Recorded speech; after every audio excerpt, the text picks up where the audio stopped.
नमस्कार दोस्तों, कहानियों की श्रृंखला में आज सुनेंगे मालती जोशी जी की कहानी बकुल फिर आना।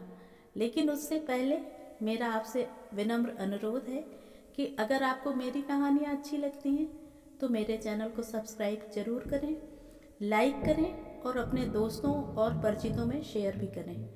बेल आइकन दबाना बिल्कुल भी ना भूलें। आज सुनिए बकुल फिर आना।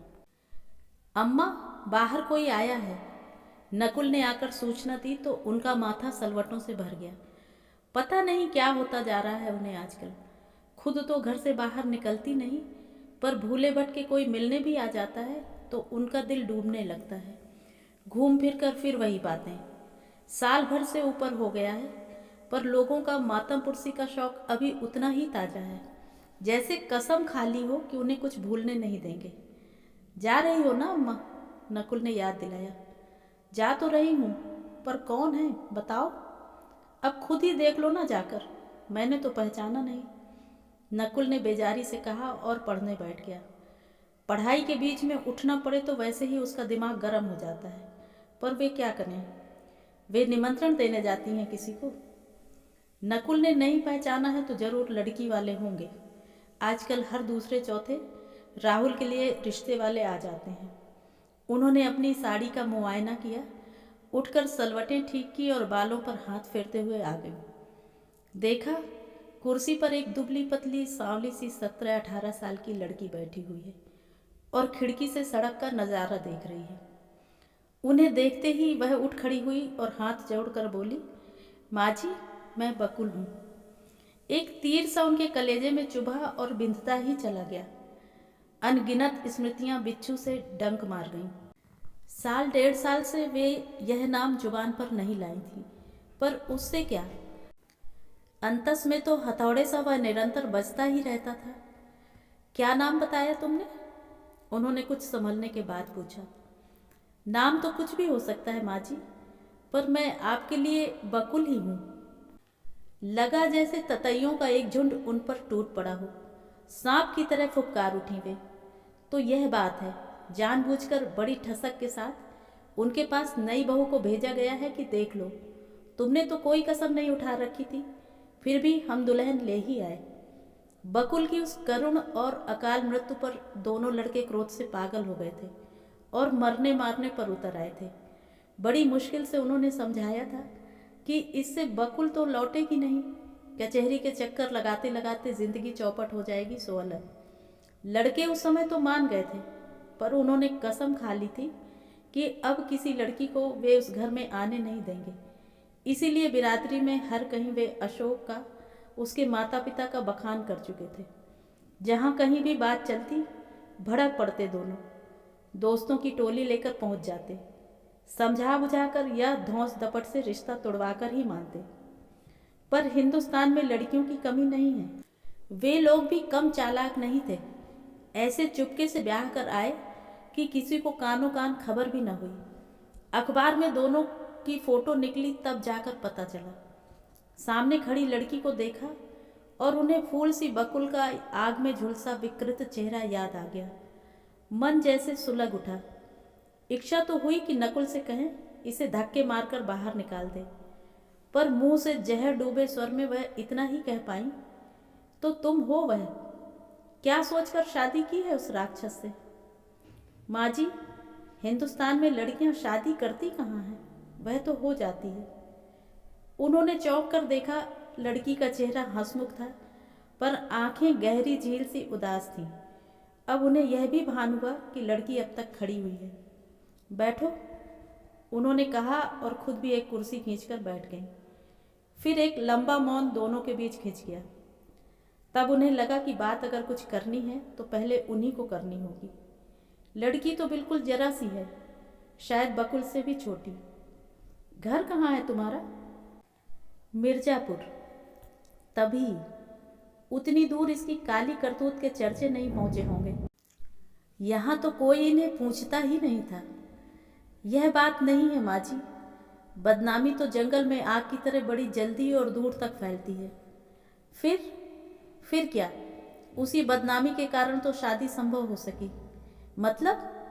मतलब यह है कि सस्ते में सौदा पट गया।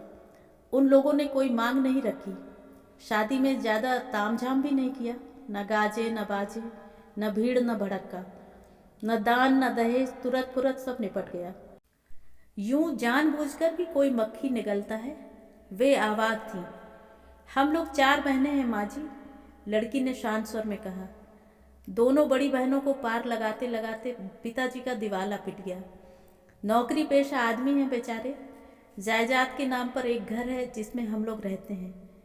छोटी दीदी की शादी में वह भी रहन रख देना पड़ा। ऐसे में अगर एक लड़की सस्ते में निपट जाती है तो क्या बुराई है। वे सिर से पांव तक सिहर उठी। 10 तोला सोना और 15,000 नगद देने के बाद भी उनकी लड़की को नहीं बख्शा गया था, और इस दुबली पतली नाजुक सी लड़की को खाली हाथ भेज दिया है माँ बाप ने। इस पराए परदेश में उस पर जो बीतेगा उसको तो कोई देखने सुनने वाला भी नहीं है। क्या सोचने लगी आप? बेटे, तुम्हारे माँ बाप ने यह अच्छा नहीं किया। तुम इन लोगों को अभी जानती नहीं हो। जानकर ही क्या होगा माँ जी, जो भाग्य में लिखा होगा वही तो होगा। दान दहेज सुरक्षा की गारंटी तो नहीं दे सकते। ठीक तो कह रही है लड़की, दान दहेज सुरक्षा की गारंटी कहाँ दे पाते हैं। पता नहीं उन्हें क्या सूझी, उठी और बीच का दरवाज़ा बंद कर लिया। फिर जैसे सफाई देते हुए बोली, मैं तो बूढ़ी हूँ सो जब्त कर गई, पर बच्चे तुम्हें सहन नहीं कर पाएंगे। मुझे मालूम है, मैं तो दरअसल राखी के दिन ही आने वाली थी। सोचा मेरे रहते भाइयों की कलाई सूनी नहीं रहने चाहिए, पर हिम्मत नहीं पड़ी। सोचा पहले माँ से मिलूंगी, माँ अपना लेंगी तो भैया लोग अपने आप माफ़ कर देंगे। नहीं नहीं, माफ़ी किस बात की, तुम्हारा कोई कसूर थोड़े ही है। यही तो मैं कहती हूँ, मेरा कसूर थोड़े ही है। मुझसे क्यों नाराज़ रहेंगे आप लोग। उसके भोलेपन पर निहाल हो गई वे। धीरे से पूछा, यहाँ कैसे आई? घर पर बताया था? मम्मी पापा तो इन दिनों हरिद्वार गए हुए हैं। दोपहर को तो घर पर कोई रहता नहीं, मेहरी को साथ लिया और चली आई। उसकी अंदर आने की हिम्मत नहीं पड़ी, दूर से घर दिखाकर चली गई। तुम्हें डर नहीं लगा? डर कैसा? अपनी माँ के पास आने में डर कैसा? नाराज ही तो होती आप, उससे क्या फर्क पड़ता है। माँ की गालियाँ लगती थोड़े ही हैं। गदगद हो आई वे, मुग्ध भाव से उसे देखती रह गईं। घड़ी ने टन टन कर 4 बजाए और वह उठ खड़ी हुई। चलूँगी माँ जी, अब दफ्तर से लौटें इससे पहले घर पहुँचना है। अशोक से छिप कर आई हो? हाँ, आई तो छिप कर थी, पर अब बता दूंगी। यही मैं कहने वाली थी। मेहरी कुछ उल्टा सीधा कहे इससे पहले तुम खुद ही बता देना। एकाएक वे इस भोली सी लड़की के लिए चिंतित हो उठी थी। 1 मिनट रुकना, उन्होंने कहा और दरवाज़ा धीरे से ठेलकर भीतर आ गई। नकुल ने सिर उठाकर देखा। कौन आया है अम्मा? बड़ी घुट घुट कर बातें हो रही हैं।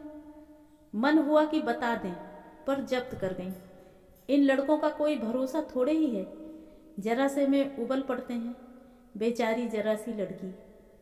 यह तो गनीमत हुई कि राहुल घर पर नहीं है। वह तो नकुल जैसा सीधा साधा भी नहीं है, फौरन भांप लेता। उस दिन पेपर में फोटो निकली थी, उसने संभाल कर रखी हुई है। कह रहा था किसी दिन रास्ते में नजर आ गए दोनों तो तेजाब डाल दूंगा मुंह पर।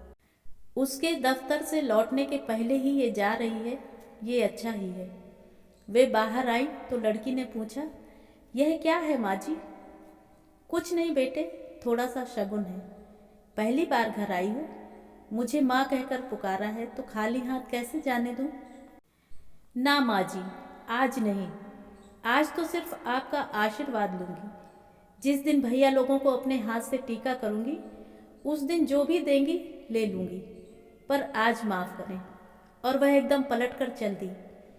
वे घिसट कर दरवाजे तक आईं, तब तक वह सीढ़ियाँ उतर चुकी थी। वहीं खड़े होकर उन्होंने आवाज़ दी, फिर आना। वह पलटी और हंस दी। उसकी आंखों की कोर गीली थी, पर वह हंस रही थी। हे ईश्वर, यह सदा इसी तरह हंसती रहे। उन्होंने ठाकुर जी के सामने हाथ जोड़कर कहा, पर उनका जिद्दी मन वहीं देहरी पर खड़ा पुकार रहा था, बकुल फिर आना, फिर आना।